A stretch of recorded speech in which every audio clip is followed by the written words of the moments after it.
We thought that the Everest was a race that would appeal to the general public.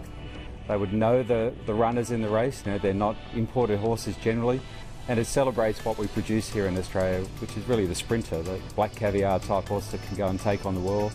Was it a tough sell to the board? Well, when you're asking for 600,000 and no guaranteed return, yes. Look, it's difficult because it's a big cost. We haven't picked up the big check yet. You know, we've been picking up the minor checks. Let's go into last year. How close did you come to having the Everest champion?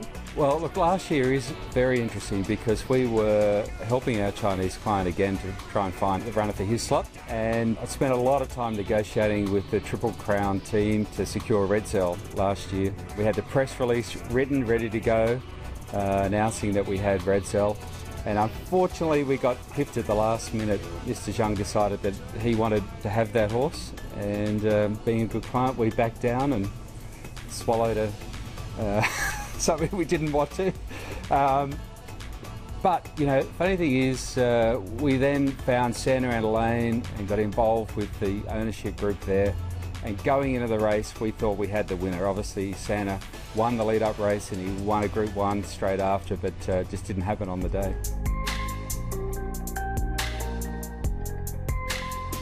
Talking to me about the hotel now, what are some of the standout facilities here?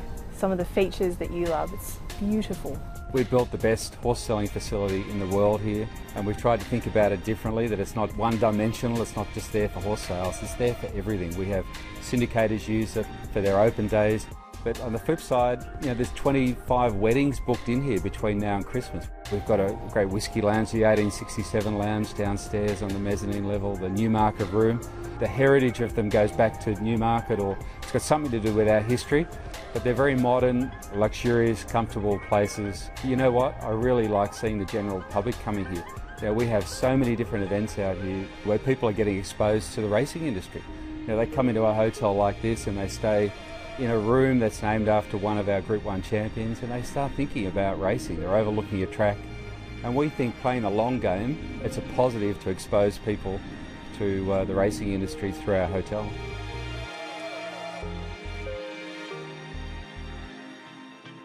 So who was the very first guest in the black caviar suite?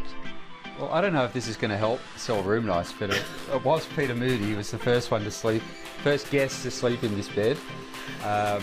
Neil Werrett has slept up here. So if you love black caviar and the whole story, a lot of the connections have already been here. This is the Wall of Fame, a fairly impressive Wall of Fame that's come with you out here to Warwick Farm.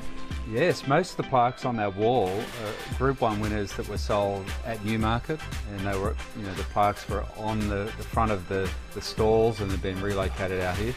And some of them are more recent. They were horses sold at Newmarket, but we never had a chance to put the plaque up, and so they're here. So the Autumn Sun's a good example, but there's she is trapeze artist, Santa Ana Lane, and more importantly, your Everest runner. There she is. In her time, she's on the bottom row, but that does not reflect her ability.